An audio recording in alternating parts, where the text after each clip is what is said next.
Dakshina Kannada Lok Sabha Congress ಅಭ್ಯರ್ಥಿಯಾದ Padmaraj R Shri ಕ್ಷೇತ್ರ ಕುದ್ರೋಳಿಡು ವಿಶೇಷ ಪೂಜೆ ಪ್ರಾರ್ಥನೆ ಸಂದಾದ ತನ್ನ ಬೆಂಬಲಿಗರನ್ನ ಜಾಥಾ ನಡಪಾದ ನಾಮಪತ್ರ ಸಲ್ಲಿಸಾಯರು.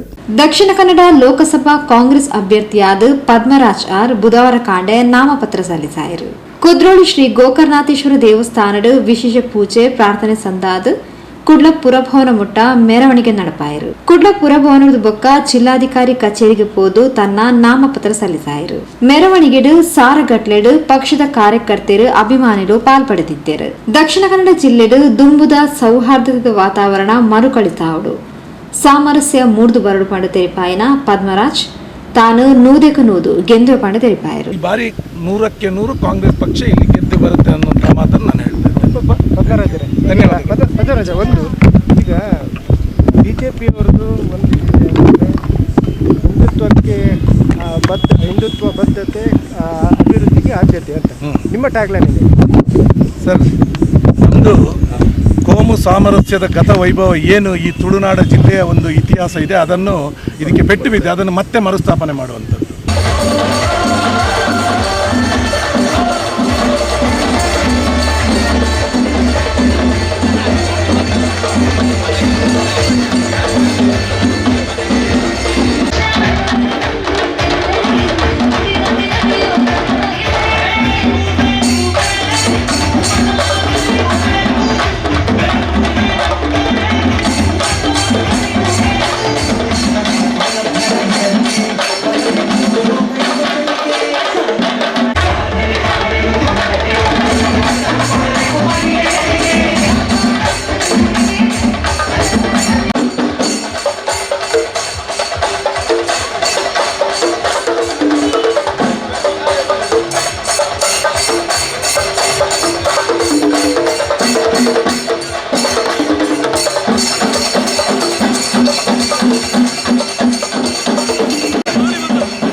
ಸರ್ ಅಡ್ಡ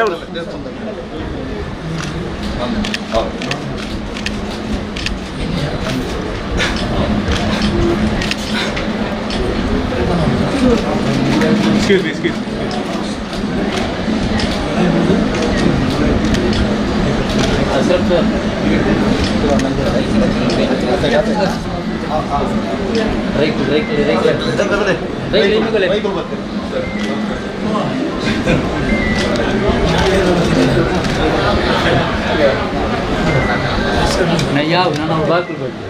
बाकी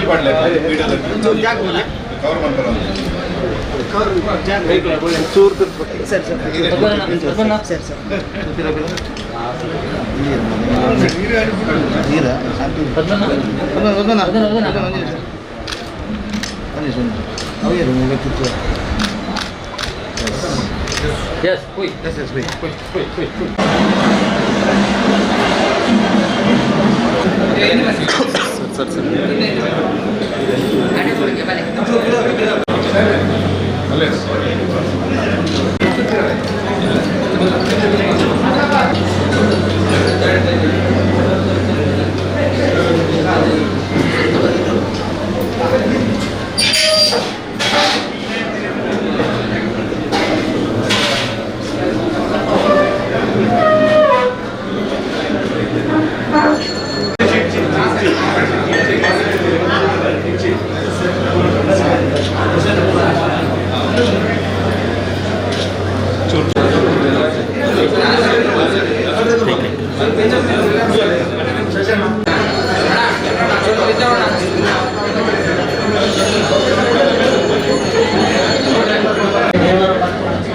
ಸಿದ್ಧಾಂತನವಾದ ಭಾರತ ದೇಶವು ಪರಮ ಪೂಜ್ಯ ಬ್ರಹ್ಮಶ್ರೀನಾರಾಯಣ ಕ್ಷೇತ್ರಗಳು ಭವಿಷ್ಯದ ಜೀವನದ ಕ್ಷೇತ್ರದ ದಿವ್ಯ ಸಾನ್ನಿಧ್ಯದ ಮಾತ ಭಾರತೀಯ ರಾಷ್ಟ್ರೀಯ ಕಾಂಗ್ರೆಸ್ ಪಕ್ಷ ಉತ್ತಮ ರೀತಿಯ ಮಂಗಳೂರು ಅಭ್ಯರ್ಥಿ ಮಾತ ನೇಮಕ ಮತ್ತು ಐದು ಚುನಾವಣೆಗಳು ಎದುರಿಸಲು ಚಿತ್ರ ಶಕ್ತಿಲ್ಲ ಬರ್ತಿಲ್ಲ ರಾಷ್ಟ್ರೀಯ ಕಾಂಗ್ರೆಸ್ ಪಕ್ಷದ ಅನುಗ್ರಹ ಮತ್ತು ಕೊಟ್ಟು ಆಯ್ತು ಅತಿಶಯವಾದ ಪುಣ್ಯದ ಫಲನು ಪರಮಾತ್ಮನಿಕ ಫಲದ ಅನುಗ್ರಹ ಮತ್ತು ಕೊರಡು ಪಡೆದು ಕಾಯ ವಾಚ ಮನಸಾ ಮುಖೇನ ಶ್ರೀ ನಾರಾಯಣ ಗುರು ಸ್ವಾಮಿ ದೇವರನ್ನ ದಿವ್ಯ ಸಾನ್ನಿಧ್ಯದ ಬಂದು ಇದಕ್ಕೆ ಶುಭ ಮುಹೂರ್ತಗಳು ಶುಭ ಗಳಿಗೆಗಳು ಉದ್ದೇಶವನ್ನು ಒಂದು ಆ ಗುರುಗಳ ಪ್ರಾರ್ಥನೆ ಮತ್ತು ಆ ಪಕ್ಷಡು ಏಕತೆಯನ್ನು ಉಂಟು ಮಾಡುತ್ತದೆ ಒಂದು ಉತ್ತಮ ರೀತಿಯ ಅಭ್ಯರ್ಥಿನ ಮಾತ ಆಯ್ಕೆ ಮಾಡಿಕೊಂಡು ಯೋಗಗಳ ಬಾಕಿಯೆಲ್ಲ ಪೂಜ್ಯ ಗುರುಗಳ ಅನುಗ್ರಹ ಮತ್ತು ಕೊಡೋದು ನಮ್ಮ ಮಾತೆರಡ ಗುರುದೇವರ ಪ್ರಾರ್ಥನೆ ಮತ್ತು ಓಂ ಗುರು ಬ್ರಹ್ಮ ಗುರು ವಿಷ್ಣು ಗುರುದೇವ ಮಹೇಶ್ವರ ಗುರು ಸಾಕ್ಷಾತ್ ಪರಬ್ರಹ್ಮ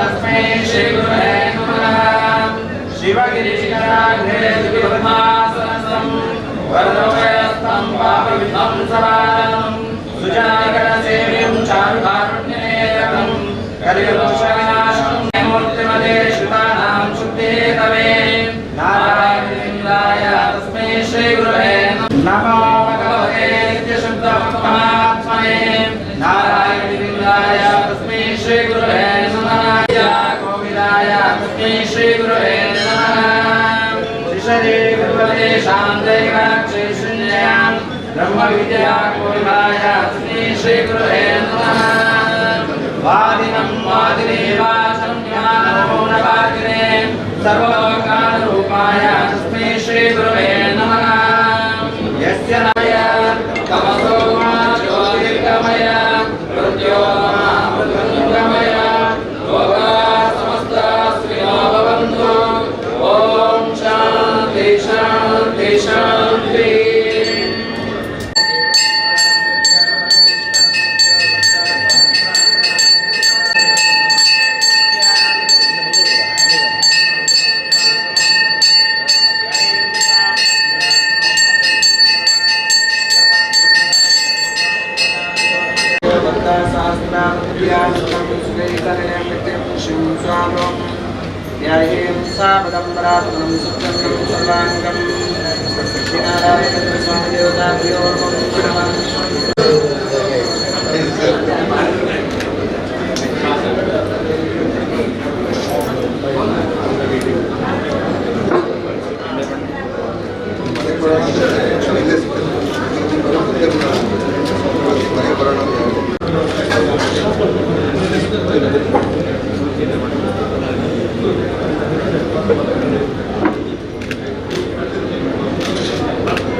ಸಂಪ್ರದಾಯದ ಶ್ರೀಮೇಧಾಯಿಷಾಜ್ಞಾನಿತ್ಯಾಪದೇಶಂಕರಂ ಆಯುಷಂ ತೇಜಂ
संकल्पिता कार्य दया प्राप्तिरस्तव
ರಾಷ್ಟ್ರೀಯ ಕಾಂಗ್ರೆಸ್ನ ಸ್ಕ್ರೀನಿಂಗ್ ಕಮಿಟಿಯ ಸದಸ್ಯರಾದಂತಹ ಕರ್ನಾಟಕ ಪ್ರದೇಶ ಕಾಂಗ್ರೆಸ್ ಸಮಿತಿಯ ಉಪಾಧ್ಯಕ್ಷರಾದಂತಹ ಐವನ್ ಸ್ವಾಗತವನ್ನ ಬಯಸುತ್ತಾ ಹಾಗೆ ಕಾಂಗ್ರೆಸ್ ಪಕ್ಷದ ಹಲವು ಮುಖಂಡರು ಹಲವು ನಾಯಕರು ಉಪಸ್ಥಿತರಿದ್ದಾರೆ.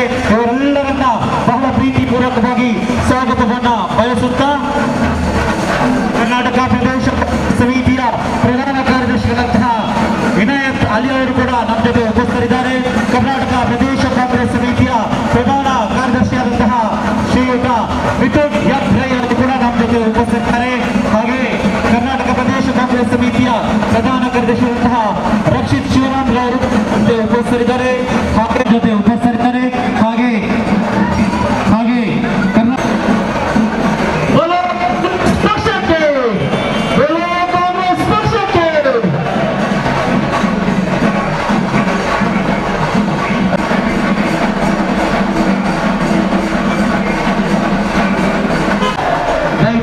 ಎಲ್ಲ ನಮ್ಮ ಕಾರ್ಯಕರ್ತರು ನಾಯಕರು ಮೆರವಣಿಗೆಯಲ್ಲಿ ನಮ್ಮೊಂದಿಗೆ ತೆರಳಬೇಕು.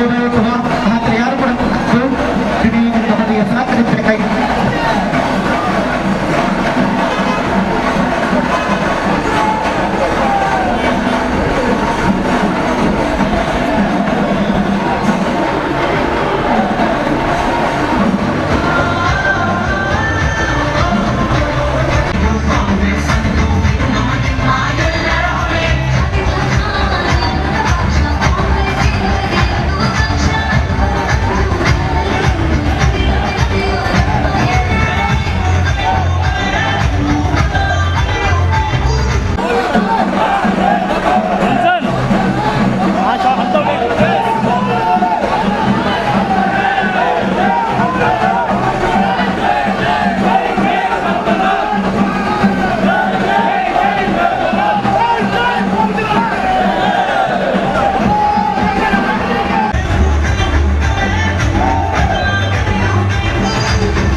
ನಮ್ಮೆಲ್ಲರ ನೆಚ್ಚಿನ ಅಭ್ಯರ್ಥಿ ಭಾರತ ಸರ್ಕಾರದ ಮಾಜಿ ವಿತ್ತ ಸಚಿವರಾದಂತಹ ಜನಾರ್ದನ್ ಪೂಜಾರಿ ಅವರ ಶಿಷ್ಯ ಶ್ರೀಯುತ ಪದ್ಮರಾಜ್ ಆರ್ ಪೂಜಾರಿ, ಕಾಂಗ್ರೆಸ್ ಪಕ್ಷದ ನೆಚ್ಚಿನ ಅಭ್ಯರ್ಥಿ ಪದ್ಮರಾಜ್ ಆರ್ ಪೂಜಾರಿ ಅವರಿಗೆ ಕಾಂಗ್ರೆಸ್ ಪಕ್ಷಕ್ಕೆ, ಕಾಂಗ್ರೆಸ್ ಪಕ್ಷಕ್ಕೆ, ಕಾಂಗ್ರೆಸ್ ಪಕ್ಷಕ್ಕೆ ಪದ್ಮರಾಜ್ ಆರ್ ಪೂಜಾರಿ ಅವರಿಗೆ, ಪದ್ಮರಾಜ್ ಆರ್ ಪೂಜಾರಿ ಅವರಿಗೆ, ಪದ್ಮರಾಜ ಪೂಜಾರಿ ಅವರಿಗೆ ನಿಮ್ಮ ಮತ, ನಮ್ಮ ಮತ.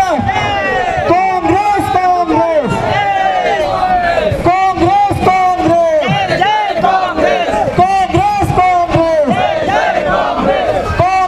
ಕಾಂಗ್ರೆಸ್ ಕಾಂಗ್ರೆಸ್ ಜೈ ಜೈ ಕಾಂಗ್ರೆಸ್, ಜೈ ಜೈ ಕಾಂಗ್ರೆಸ್, ಕಾಂಗ್ರೆಸ್. ಆತ್ಮೀಯರೇ, ಇದೇ 26ರಂದು ಜರುಗುತ್ತಿರುವಂತಹ ಲೋಕಸಭಾ ಚುನಾವಣೆಯಲ್ಲಿ ಕಾಂಗ್ರೆಸ್ ಪಕ್ಷದ ನೆಚ್ಚಿನ ಅಭ್ಯರ್ಥಿ ಬೆಳಗಾವಿ ಜಿಲ್ಲೆಯ ಆಶಾ ಕಿರಣ ಎಲ್ಲ ನಾಯಕರ ಶ್ರೀಮಂತರಾಗಿರುವಂತಹ ನೆಚ್ಚಿನ ಅಭ್ಯರ್ಥಿ ಪದ್ಮರಾಜ್ ಆರ್ ಪೂಜಾರಿ ಅವರಿಗೆ ತಮ್ಮ ಅಮೂಲ್ಯವಾದಂತಹ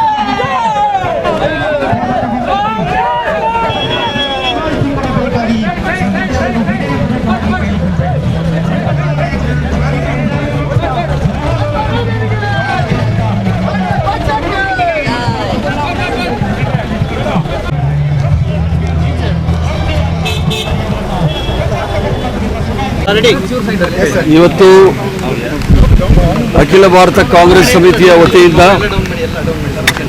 ದಕ್ಷಿಣ ಕನ್ನಡ ಲೋಕಸಭಾ ಕ್ಷೇತ್ರಕ್ಕೆ ಕಾಂಗ್ರೆಸ್ ಪಕ್ಷದ ಅಭ್ಯರ್ಥಿಯಾಗಿ ಪದ್ಮರಾಜ್ರವರು ನಾಮಪತ್ರವನ್ನು ಸಲ್ಲಿಕೆ ಮಾಡಿದ್ದಾರೆ.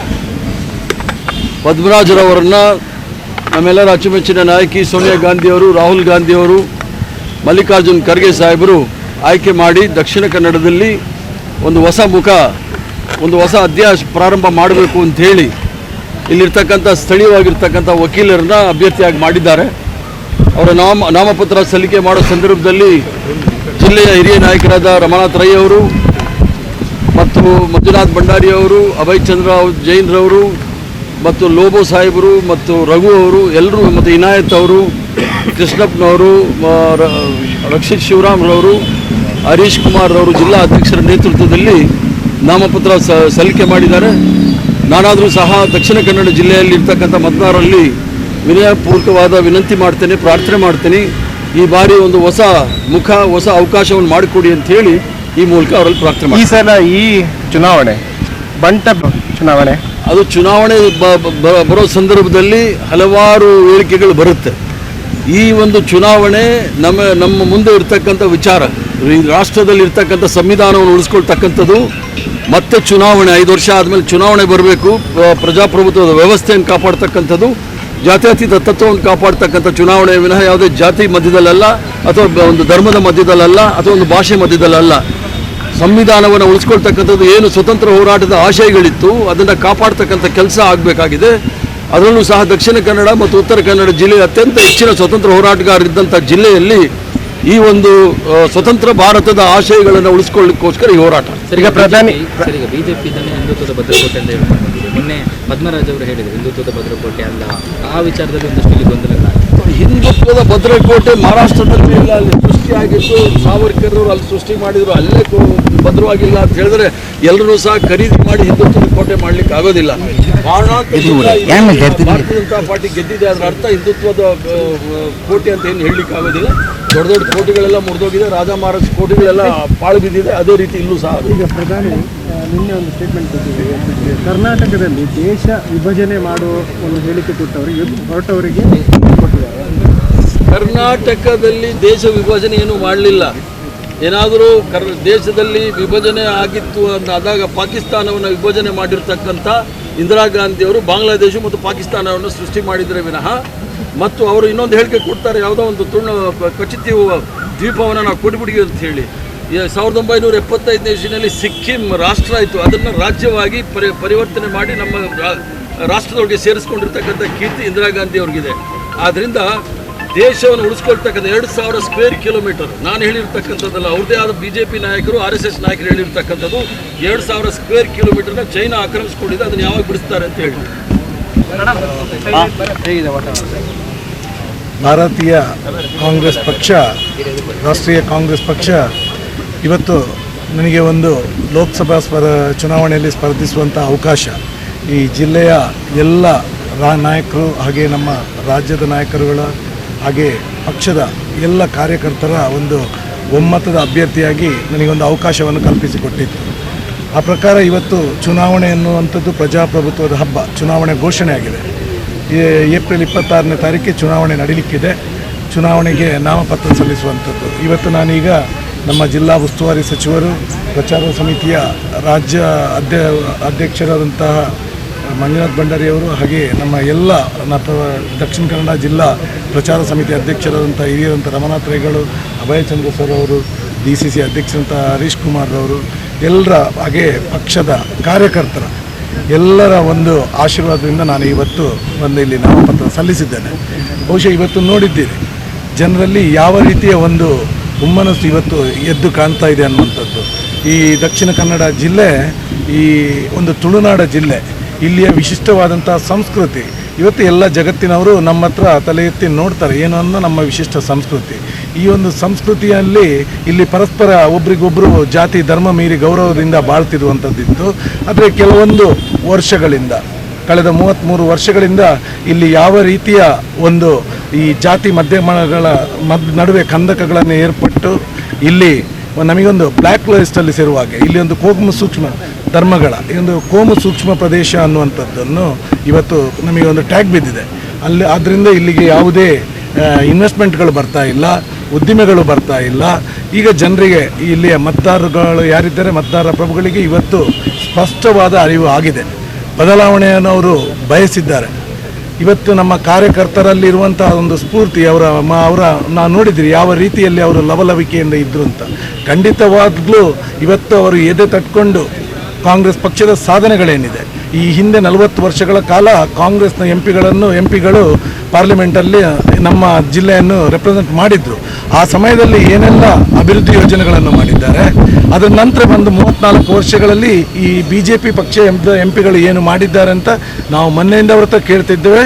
ಯಾವುದೇ ಉತ್ತರ ಕೂಡ ಇವತ್ತಿನವರೆಗೂ ಬರಲಿಲ್ಲ. ಇದನ್ನು ನಾವು ಹೇಳ್ತಾ ಹೋಗ್ತೇವೆ.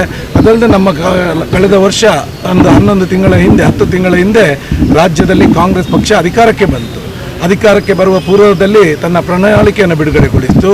ಅದರ ಒಟ್ಟಿಗೆ ಆ ಪ್ರಣಾಳಿಕೆಯಲ್ಲಿ 5 ಗ್ಯಾರಂಟಿಗಳನ್ನು ಕೊಡ್ತು. ಇವತ್ತು ಆ 5 ಗ್ಯಾರಂಟಿಗಳು ಪ್ರತಿಯೊಂದು ಮನೆಯಲ್ಲಿ, ಆರ್ಥಿಕವಾಗಿ ಹಿಂದುಳಿದಂಥ ಒಂದು ಮನೆಯಲ್ಲಿ ಒಂದು ಗೃಹಿಣಿಯ ಮುಖದಲ್ಲಿ ಒಂದು ನಗು ಕಾಣಬೇಕು ಅಂತಿದ್ರೆ ಈ ಯೋಜನೆಗಳು ಕಾರಣ ಆಯಿತು. ಇವತ್ತು ಒಂದು ನೆಮ್ಮದಿಯ ನಿಟ್ಟುಸಿರು ಬಿಡುವಂಥದ್ದು, ಬೆಲೆಗಳು ಗಗನಕ್ಕೇರಿದೆ. ಇದನ್ನೆಲ್ಲ ನಿಭಾಯಿಸಲಿಕ್ಕೆ, ಅವರ ಮಕ್ಕಳಿಗೆ ಒಳ್ಳೆಯ ವಿದ್ಯೆ ಕೊಡಲಿಕ್ಕೆ ಅಥವಾ ಏನಾದರೂ ಅನಾರೋಗ್ಯಕ್ಕೆ ತುತ್ತಾದಾಗ ಅದನ್ನು ನಿಭಾಯಿಸುವಂಥ ಶಕ್ತಿ ಆ ಪ್ರತಿಯೊಂದು ಮನೆಯ ಗೃಹಿಣಿಯಲ್ಲಿದೆ. ಇದು ಸಂಬಂಧಗಳು ಅನ್ಯೋನ್ಯವಾಗ್ತಾ ಇದೆ. ಇದು ಕಾಂಗ್ರೆಸ್ ಪಕ್ಷದ ಧ್ಯೇಯ. ಇದನ್ನು ಇಟ್ಕೊಂಡು ನಾವು ಮಾಡಿದಂಥ ಸಾಧನೆಗಳನ್ನು ಇಟ್ಕೊಂಡು ಪ್ರೀತಿಯನ್ನು ಹಂಚುವ ಕೆಲಸವನ್ನು ನಾವು ಮಾಡ್ತೇವೆ. ಯಾರ ಬಗ್ಗೆಯೂ ನಾವು ದ್ವೇಷ ಮಾಡಲಿಕ್ಕೆ ಹೋಗೋದಿಲ್ಲ, ದ್ವೇಷಗಳನ್ನು ಮಾಡೋದಿಲ್ಲ, ಟೀಕೆಗಳನ್ನು ಮಾಡೋದಿಲ್ಲ. ಏನು ವಿಚಾರಗಳು, ನೈಜ ವಿಚಾರಗಳಿದೆ, ಇದನ್ನು ಜನರ ಮತದಾರರ ಮುಂದೆ ಇಟ್ಕೊಂಡು ನಾವು ಹೋಗ್ತೇವೆ. ನಾವು ಹೋಗ್ತಾ ಇದ್ದೇವೆ. ಜನಗಳ ಒಂದು ಸ್ಪಂದನೆ ನಮಗೆ ಸಿಗ್ತಿರೋದು ನೋಡಿದರೆ ಖಂಡಿತವಾಗ್ಲೂ ಈ 33 ವರ್ಷ ಕಾಂಗ್ರೆಸ್ ಪಕ್ಷ ಇಲ್ಲಿ ವಂಚಿತರಾಗಿತ್ತು. ಈ ಬಾರಿ 100ಕ್ಕೆ 100 ಕಾಂಗ್ರೆಸ್ ಪಕ್ಷ ಇಲ್ಲಿ ಗೆದ್ದು ಬರುತ್ತೆ ಅನ್ನುವಂಥ ಮಾತನ್ನು ನಾನು ಹೇಳ್ತೇನೆ. ಧನ್ಯವಾದ. ಒಂದು ಈಗ BJPಯವರದು ಒಂದು ಹಿಂದುತ್ವ ಬದ್ಧತೆ ಅಭಿವೃದ್ಧಿಗೆ ಆದ್ಯತೆ ಅಂತ ನಿಮ್ಮ ಟ್ಯಾಗ್ಲೈನ್ ಇದೆ ಸರ್.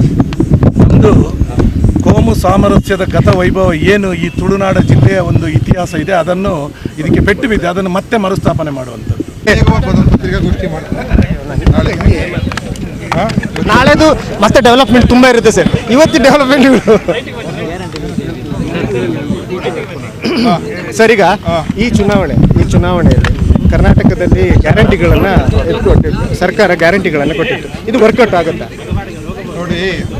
ಅದರಲ್ಲೂ ದಕ್ಷಿಣ ಕನ್ನಡರಿಗೆ ಮಾತನ್ನು ಕೊಟ್ಟ ಮೇಲೆ ಅದು ಉಳಿಸ್ಕೊಡುವಂಥದ್ದು ಭಾಳ ಮುಖ್ಯ. BJPಯವರು ಗ್ಯಾರಂಟಿ ಕೊಟ್ಟಿದ್ರು, 2 ಕೋಟಿ ಉದ್ಯೋಗ ಪ್ರತಿ ವರ್ಷ ಅಂತ ಕೊಟ್ಟಿದ್ರು ಗ್ಯಾರಂಟಿ. ಇಷ್ಟೊತ್ತಿಗೆ 20 ಕೋಟಿ ಉದ್ಯೋಗ ಬರಬೇಕಾಗಿತ್ತು, ಬರಲಿಲ್ಲ.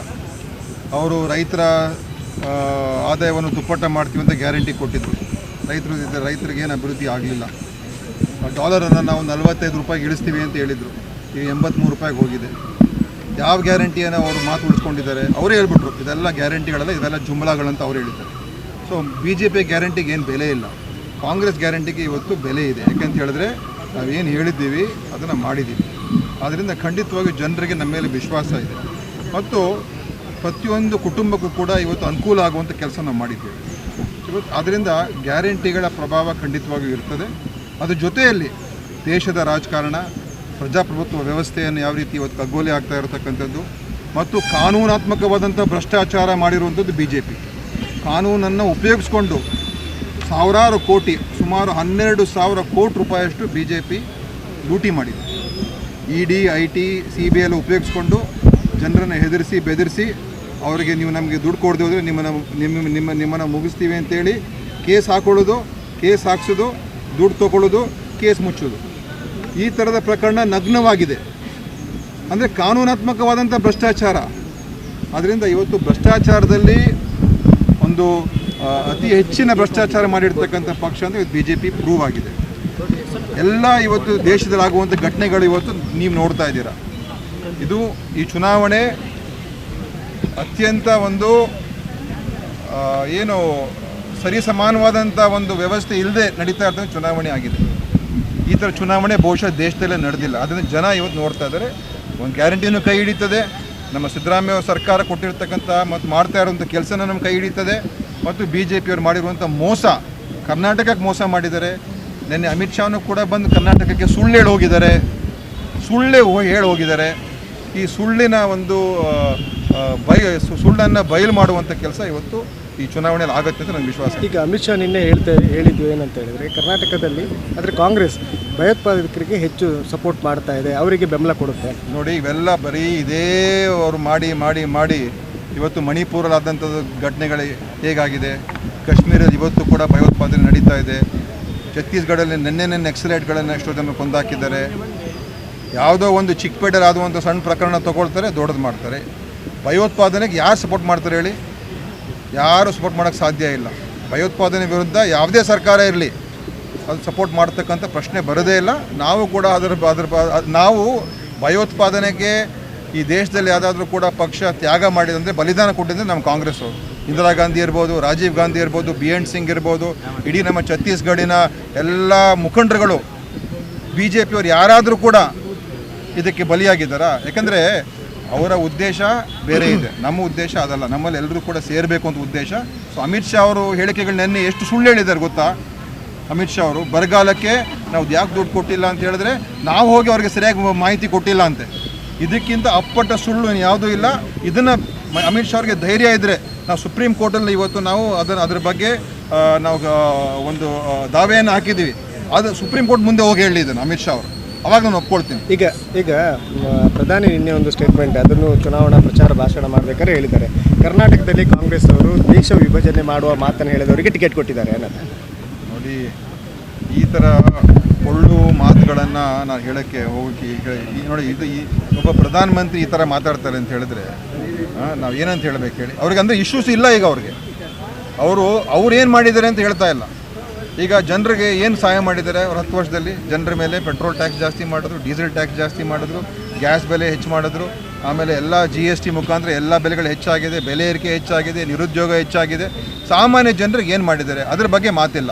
ಬರೀ ನಾನು ವಿಶ್ವಗುರು, ನಾನು ವಿದೇಶದಲ್ಲಿ ಹೆಸರು ಮಾಡ್ಕೊಂಡಿದ್ದೀನಿ, ನಾನು ಕಾಶ್ಮೀರ ಏನೋ ಮಾಡಿದ್ದೀನಿ ಅಂತ ಅದೇ ಹೇಳ್ಕೊಂಡು ಹೋಗ್ತಾ ಇದ್ದಾರೆ ಹೊರತು ಜನರಿಗೆ ಏನು ಮಾಡಿದ್ದಾರೆ ಅಂತ ಇದುವರೆಗೂ ಸ್ಪಷ್ಟವಾಗಿ ಏನೂ ಹೇಳ್ತಾ ಇಲ್ಲ.